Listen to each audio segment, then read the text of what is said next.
certified real. Hey, I'm a little excited. You heard it here first. Certified real. Everybody. You are now listening to Real Talk Podcast. This is certified.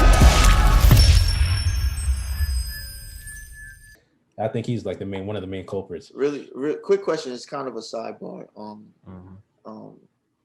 That's an interesting thing that you bring up with Quentin Tarantino, right? Because I'm sure we all praise Quentin Tarantino. Like, we all see the greatness in his work. But now that you say that, he does always make sure he get a star-studded cast, right? Mm-hmm. So is his work great because of his pen ability, or because of the fact that he's got, some of the best actors like Django? Jamie Foxx can be arguably one of the best actors that we ever seen grace the screen. Then the antagonist is Leonardo. Like, you have two of the greatest actors that we might have seen on screen in his film, and then that's something that we always see. Like you just said, another hit he did, Pulp Fiction. It was him. It was Travolta and Samuel Jackson when they was at that top. Then you look at another film that I personally like, the vampire one, From Dusk Till Dawn. George Clooney. Who was bigger than George Clooney at that time? Nobody. You know what I'm saying? So that it's just a random question, but like, is Quentin Tarantino that good, or does he just assemble a cast that good? I think it's a little bit of both. Would you say that's a talent within itself, though? No, I say that all the time. Yeah, that's what I'm saying. Like, is his pen? That's why I say, is his pen that good? Like, are these stories that good, or is just that we are caught up in the fact that that's Jamie Foxx, that's Kerry Washington, that's Leonardo? You know what I'm saying? And we're just like, yo, that's dope. You know what I'm saying? Or that's John Travolta. Like, who was in the 90s? Who's bigger than these guys? Samuel Jackson, John Travolta. They're literally Bruce Willis. Everything on everything. Bruce Willis. You know what I'm saying? Like, you're going to see that movie because Bruce Willis is in it. I'm going to see this movie because John Travolta is in it. You know what I'm saying? So, and then in some cases, the actor is big. It might have a bigger name than Quentin Tarantino. You know what I'm saying? So, and then at the point, Uma Thurman was up at the top, right? Like those Kill Bills. Now she's literally there. That's the, you know what I'm saying? So I think, and like I said, I always believe that putting a team together, I think, is a talent in itself. Like, I agree. So that's why I was asking, like, do you think his pen is that good? Like, his story, his creative, his vision and stuff is that good? Or is it the cast is where the talent is that he's putting together? I think it's his pen. So you think no matter the act, obviously a good actor, but if it's not John Travolta or if it's not Jamie Foxx, it would still be, a good movie? It'll still be a good movie. It probably won't have the impact that it had.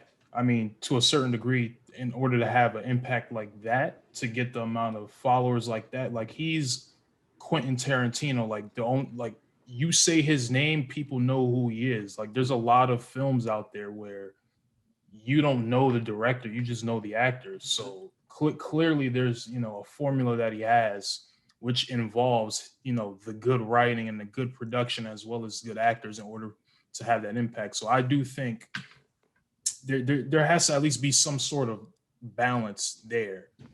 But to directly answer your question, if his writing wasn't that good, it wouldn't have the impact that it had.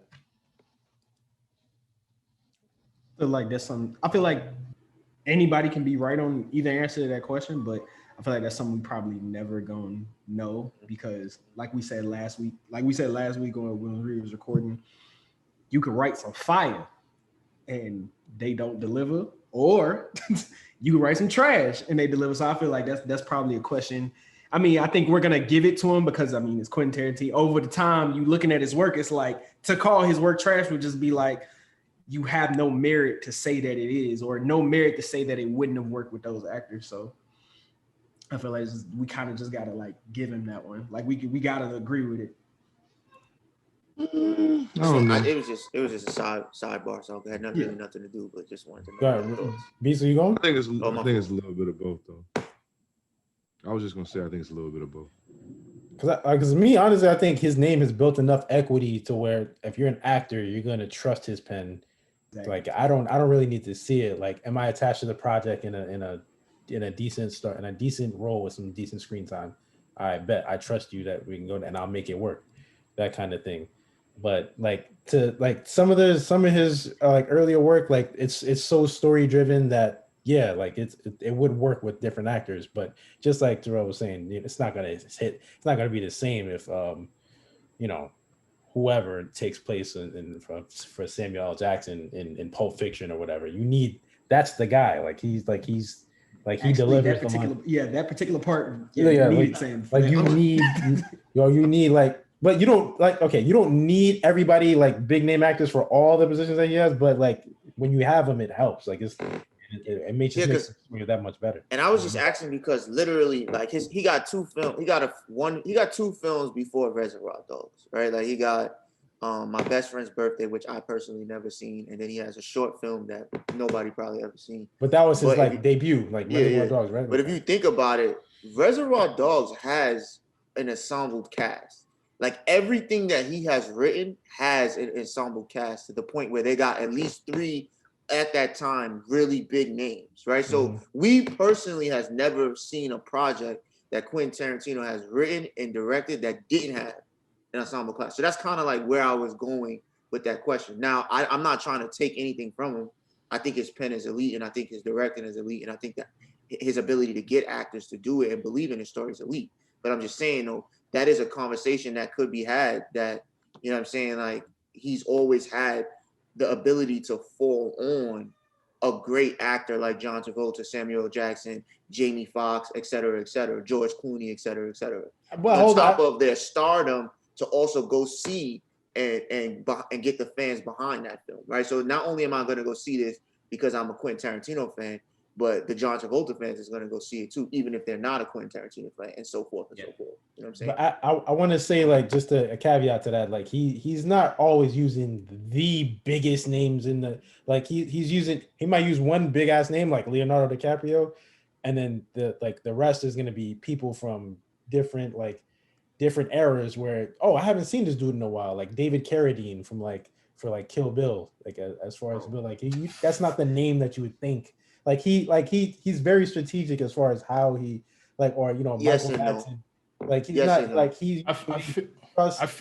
John Travolta was on the comeback for Pulp Fiction because he his career started to it's still John Travolta he's still Travolta. I understand. It's just like the late 60s, 70s, bro. He's still a prominent name. That helped catapult his 90s run. That we gotta give credit to that Pulp Fiction. But I want to say that he's always had 2 star-studded actors.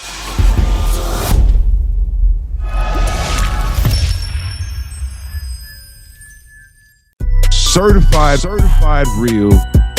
Hey, I'm a little excited. You heard it here first. Certified real. Everybody. You are now listening to Real Talk Podcast. This is Certified